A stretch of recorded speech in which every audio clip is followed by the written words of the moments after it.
ایران اور امریکہ جب ایک دوسرے پر حملے کیے گئے ان 48 گھنٹوں کے دوران تو اب اہم ترین تنصیبات فوجی تنصیبات اپنی جگہ، لیکن ریلوے انفراسٹرکچر کو بھی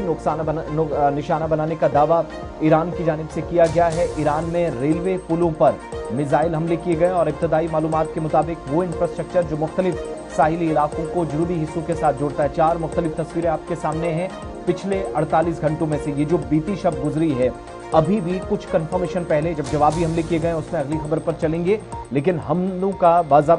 کی باضابطہ تصدیق ایران کی جانب سے سرکاری طور پر مزید ہونا باقی ہے، لیکن ایکسوائز کی رپورٹ کے مطابق امریکہ نے 2 ریلوے برج ہیں، ایک تو جو شمالی ایران کے علاقوں کو جوڑتا ہے اس کو نشانہ بنایا ہے، فوجی تنصیبات اس علاقے میں ہیں۔ ساتھ ساتھ اسی رپورٹ میں اس بات کا بھی خلاصہ کیا جا رہا ہے کہ جب سے یہ حملے دوبارہ سے شروع ہوئے ہیں، 8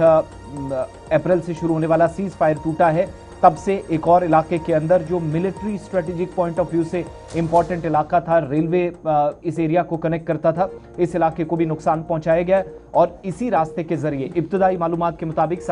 ساحلی علاقوں میں ایران کی فوج جہاں جہاں جوابی حملے اب تک کرتی رہی ہے، ان علاقوں میں انفراسٹرکچر کو نہ صرف مضبوط بنانے بلکہ فوجی ساز و سامان یا جنگی سامان پہنچانے کا کام بھی ان ریلوے پلوں کے ذریعے ہوتا تھا۔ تو 2 میجر بریجز کو نقصان پہنچایا گیا ہے، مزید اس کی تصدیق ایران کی طرف سے یا سرکاری خبر رساں اداروں کی جانب سے ہونا باقی ہے، لیکن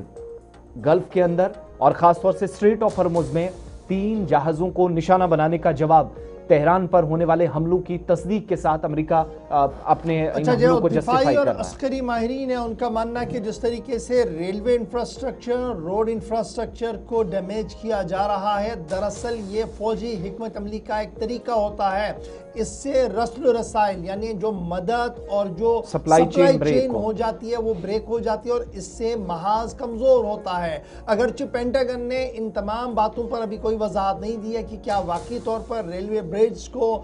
سکول انفراسٹرکچر کو اور برج کو نقصان پہنچایا یا نہیں پہنچایا گیا ہے، تاہم ایران کی طرف سے یہ صاف کر دیا گیا کہ اب کی بار جو رات میں حملے کیے گئے ہیں ایئرپورٹ، ایئر بیس کو نقصان پہنچایا گیا ہے، اس کے ساتھ ساتھ اس انفراسٹرکچر کو نقصان پہنچانے کی خبریں سامنے آئی ہیں۔